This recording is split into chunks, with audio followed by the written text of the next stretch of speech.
idinka siinayaa ninka ahaayay Dhilla Calisow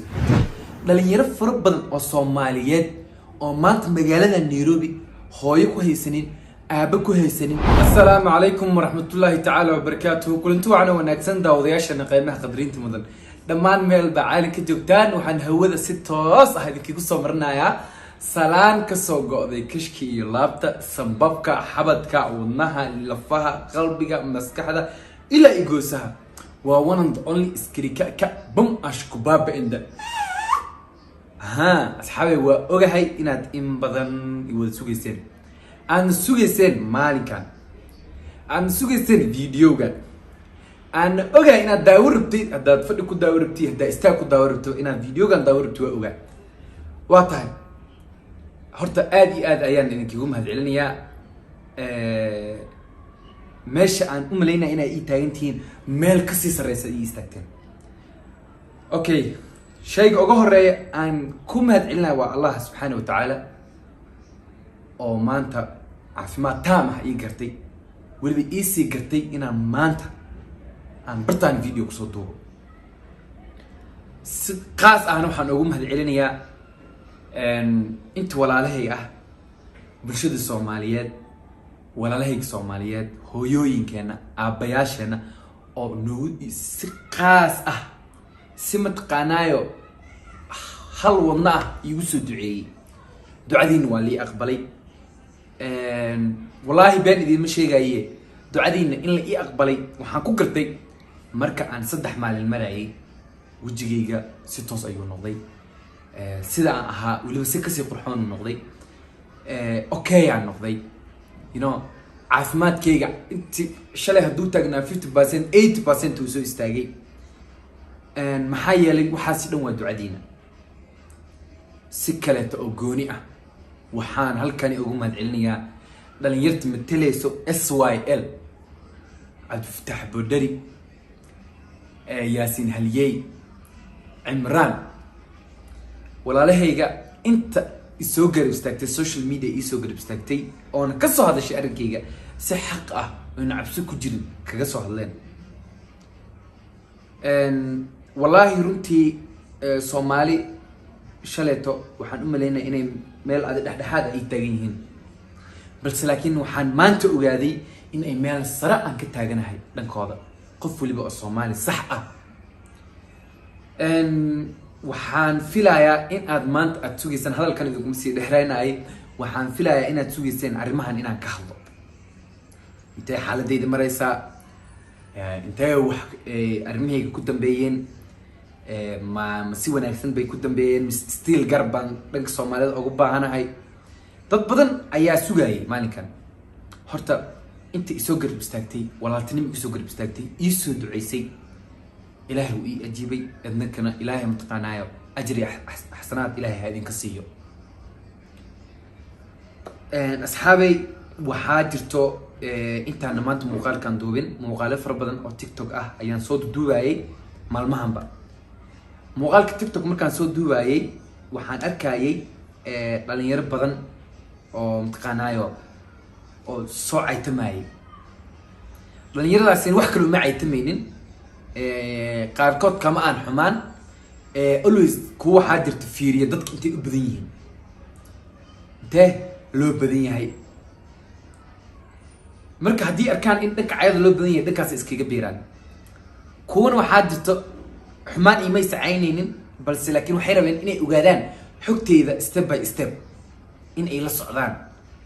marka ay waayeen xogta aan aniga anoona soo fadhiisan oona soo hadlin, xogteyda meelo kaleta ay ka helaynin, then marka waxay damcayeen inay caayaan si ay xogteyda u helaan. horta dhalinyartaasi waxaan leeyahay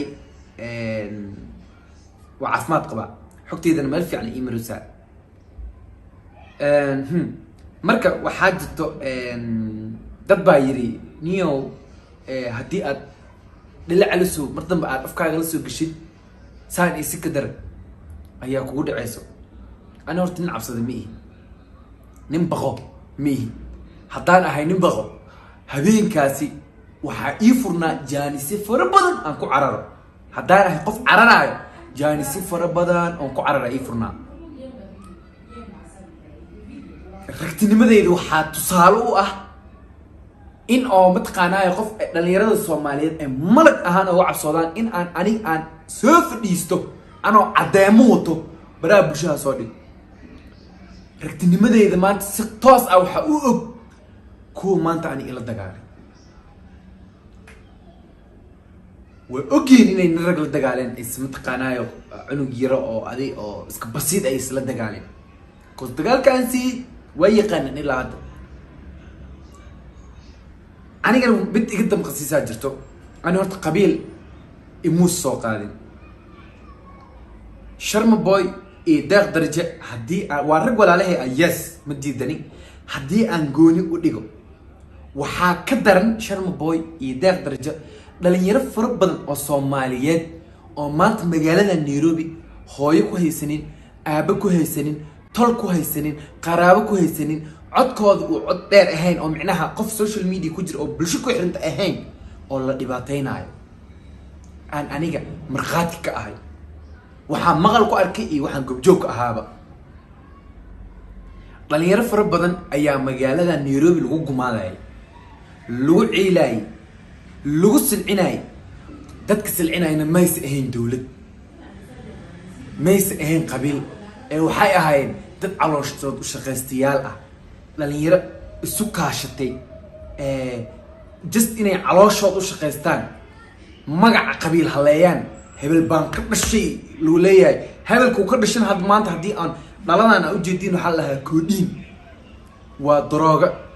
daroogadaasi hadaa u gadid aan dhaho midka in adeerka ay baxiiso dilwiiso dilaan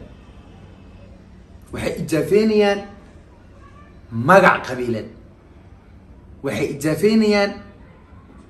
magaca Soomaaliyeed waxay ijaafeenayaan magaca madaxda Soomaaliyeed ee ku nool maanta magaalada Nairobi oo ka taliso dhalinyaro mid baa jirto aniga maanta dad baa dhankeyga inay iga soo horjeesteen waxay igu soo daacadeynayeen because of qabiil ana hadaan reer qabiil ahay waxaad ogaan laheedeen qolada dhabta aan ka dhashay cidda aan ka dhashay la saacan la joogo lagu wareersan yahay sababtoo ah أنا رقبي ما نهين أنت اللي يرى أني ما أنت تبتدي تجوجين أو متقن إجسوا بدوايين وقبيلة يقوم براني واحد يقول بتين ولا التنمى قفك أن ونا كهلا إن ونا جيو ونصهد ويست ولا الكي نقضه قفك ولا الكي صوماليات ما نكو قرب يجبه هي إن لجري يستاجو قرب واحد الله يوحنا يبودو مركزي مويه هذا ما أنت قبيلة يستوين هالها شيء أهر اللي وانها وعندك كرشي ركع عنك كرشي reerka ani ka dhashay ilaa hadda waa la raadinayaa yuuyay ma wax qoladaas ma aan qoladaas waa qoladaas ma dad exactly qolada aniga ahay keen waa la waayay taasi waxay ku cadeynaysaa inay qabiilad xaqiiqi aniga inteed imaanay sheekada Sharma Boy iyo deeq darajana ragaasi waa laba rag oo xidig ah maanta bulshada Soomaaliyeed Sharma Boy waa superstar maanta fanka Soomaaliyeed wuxuu ka haystaa saradaas إلهي كسر كنا تلنت كيسو كوجاري تاسد صومالي ولا لا أخرسن عيد جديد كرتنا ملان شرما ما أنت تنسي هدو سان أسو حرمرو والشيء أقاري الأوغانا نورش شرما ما أنت ديك كسر كنا نغسل الأوغانا because of ما قعد بشيء كل حليه هاي ما أنت ماشوا مرا بالسلام إيه هلوين قفوين أما قفير أنت ده يسوى له يستاجا ولا سلام يعني كوز واحد وحاول دلال كيسة يتلن كيسة ماشي سجارسي deeq darajana sidoo kale inta soo raacday deeq darajo iyo Sharma Boy iyo maslax miday iyo dhalinyartaasi dhan waa rag xidig ah maanta dhaawacay gaar walba waa la dhaqsaal dareema maaho waxa ka xun ragaasi rag dhalinyaro ah magaaladan maanta ku nool idna haysanin qabiil haysanin degmo ku leheen Kenya la ciilaayo la gumaadayo just waxay sameeyeen waa business سمايان قف مركل أكتر مركود إدلال كود ولا عيلة ما ده حلو تاني بل يرفع بدن واحد أنا إدم قيواتاس ما هين قبيل ما هين قبيلة أوكي example أيان إذا كسيني يا نيك هاي لله على سوء أوكي يلا ده وضع مغالك يا ها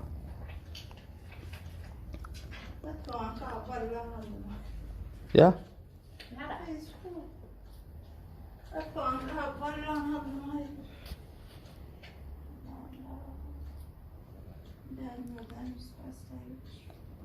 Wala.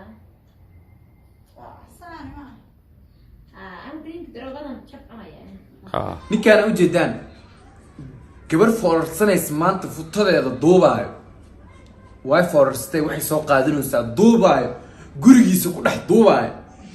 oo duubanaayo gabdhaha uu duubanaayo waa gabdha ilma adeeradiisa ah ani waxaa iga xun maanta adiga qabiil ku taageertay asage maanta waxaa iga xun gabadhaas ina adeertaa ah oo maanta oo maanta hawiye ah oo maanta weliba habar gadir ah weliba sacad la sii ah gabdhuhu maanta duubanaayo gabdhahaas yihiin ani maanta iga sii xun haddii qabiil uu wax taraayo haddii uu meesha qabiil jiro oo qabyaalad ah qof ku taageeraysid ani maanta gabdhahana iga sii daran gabar maanta foorarsatay qof waliba maanta haddii aad maanta bulshada magac ku dhex leedahay qofba ani iisoo martin karo qofka iisoo martiya hadduu alaabta halkaas ka qaadanaya muftadeeda duubana kelibyar fara badan oo maanta sumcad darro ah na gacanta waa ku haayaa balse haddii aan soo dhigo asaga waa nin dulli ah waa nin dullaysan sharaf iyo karaamad iskama rabo ma rabi inaan marnaba dhaawaco gabdhahan soomaaliyeed gabar walba soomaaliyeed waa gabar walaashay ah waxay rabtaa ahaato war aniga si walba samee there is no day ani agtaada ka tagaayo ko soomaali baa ani bro ama abaayo soomaali baa aniga ani maana doorin inaan walaalkaa noqdo ama walaashay inaan noqotid ani kumaana doorin waxaa doore ilaaha kuu dooray soomaali iga abuuray aniga so marka ani waxaa igu eedeynaysid ma lahan anigaas walaalkaa ahay waana kuu damqanaa waana kuu dhimanaa waxaana diyaar u ahay maanta magaalada Nairobi aan ku noolahay inaan dhalinyaro walba Soomaaliyeed aan garab istaago wax Allah waxaan ku garab istaagi karo intii la dhibaataynayo oo maanta dhibaato lagu hayna oo baraha bulshada ka soo muuqan karina ana idin nool afayeenka dhalinyarada Soomaaliyeed ayaa idin nool oo diyaar u ah inaan ka soo hadlo bulshadana soo dhex dhigo booliskana u dhiibo taasi waa ballan aan ilaahay ka qaaday diyaar aan u ahay inaan idin garab istaago qof waliba oo Soomaali ah maanta anaga magaalada aan ku noolnahay qabiil wax nagu lama siiyo Soomaaliya ka tan cid wax isku siisa malan waxa wax la isku siiya Soomaali ma tahay dadka maanta isticmaalaya shaati askariyeed abood isticmaalaya aboodaas biyaad ku heshay maanta askari Kenya markii la qorro waxa la yaa tahay the first thing waxa la Soomaali baa tahay Soomaali nima lagu qoraa Soomaali waxa loo qoraa laha qolada Soomaalida degmada ku leh Kenya degmo ku leh waxa la siiyay 200 oo askari ah in ay iska soo dhax saaraan laha lama dhaho reer hebel iska soo dhax saaraan waxas lama dhaho soo marka asxaabay magifa waa Allah subhanahu wa ta'ala qofkaan marnaba gafeynin marnaba matqana qalad uu ka dhaceynin hadii aan aniga qaldoomay hadii waxaan jeclaan lahaa inay ictisaan hadii aan wax aan ka hadlay ay sax tahana yeesarunta dadka damqanin war aniga 3 jeer aan geeri ka badbaaday hadaan runta idin sheego marxabad madax liiga garaacay 9 qof oo toori ila soo baxday sun isbitaalka ku geenayna in leeyahay cirbad sun liigu durray ilaahay xaqiisa ka noolahay soo cirbad waxa la yiri walaal waxay waa dhamaatay isbitaal baan ku geysanaynaayo waxaan waa ku wada hadlaynaa la yiri waa dad markii ay xabad ma liiga dhuftay cabeestay 9 rag ah markaa mid isqabanay ay arkeenna ku socday toori ila soo wada baxeen idan fidhiiso ragtinimo ma waxa ana naaga horta dadka ila dagaalay waa naago dumarka Soomaaliyeed dumar qaaraba ka qiimo iyo sharaf ku leh laakiin qaab rageed haduu jiro ma isku dhaqmin naaga hata way ka xiyeen waxa ku tilmaama ma garanay 9 rag ah adigoo mid ka saysan uu toban ku yahay kacanaad iga imaadi kareen toori waa maxaa fulnimo intaas leeg soo aan ragtinimo intaas geesinimo intaas igu furan qodob kale jirta inaan rabo aan ka hadlay oon islaam maxaad ka tagaysaa qodobka aan ka tagay waxaa waaye mid aan arkay oo adig Mareykan joogo soo hadlayo dhahay abtiya u nahay oo qof buu dilay asaga wax loo dilay dad buu dilay that's why loo dilay barnaamijyo aan loo joogin uu ka hadlayo ma fahanteen aniga waa maantaas haddii aan 2 qof ama 3 qof oo ani garab ii ah oo matqana garab taagan haddii aan haysan lahaa 10 kaba iima noolaan lahayn بس لكن ما نكس كلية قرب كلتن ما نهيسني ده سوى يجي بتبادين اوكي متحكتو حواي اني هرت قبيل ابتي من قنيسد تطلي قبيل ابتي من قنيسد اني ابتياشي ودد توسن او اهل الدين او صحن او متقنا ودونا كنت دد الك لعب اني ابتي من نقدان so اني you can never be my ابتي I'm very sorry بوسكس ميل بك مبنانو waxaa mid kale xigtaa jirtay oo kuwa dhahayeen waa la soo diray naag baa soo dirtay ku dhahayeen hadda inta jaal bixina aniga waa ka weynahay qof la soo diro ama qof la soo dirsado aad ba ugu weynahay horta taas garaadkayga iyo aqligayga iyo maskaxdayda iyo shaqadayda liigu dilay anama inta ogaarayso waana okay qof uu ku xumaani karaa shaqada haysid iyo mid qana dhaqaaqaada iyo mid qanaayo saa adeegaaga markuu arko laga yaabo uu ka naxo markuu wuxuu bilaabaa inuu matqaanaa ku macaarado soo marka ani wax la igu dilay waxay tahay dawee aan shaqaday ku marka la arkay soo taasna aniga waxba igama dhimayso there is no day ay badweynta matqaanaa hal kilo inuu qurminaayo ani marka badweyna Soomaali weyna ay wadato Soomaalina qof ay wadato there is no day mar hoos u dhacaayo ani marka Soomaaliya idil ay wadato hooyooyinka Soomaaliyeed aabayaasha Soomaaliyeed dhalinyarada Soomaaliyeed dhan waliba iga wataan so ani qof kale taa u baahanahay iska yarba so anyway asxaabi intaas ugu baxaya channelka dii aad ku cusub tahay subscribe ma saar like kada share ka comment ka wax waliba waa xaqiina hadda ka dambana wax waliba oo update halkaan ayaa iska soconeynaa bartaan ayaa igala socon doontiin insha Allah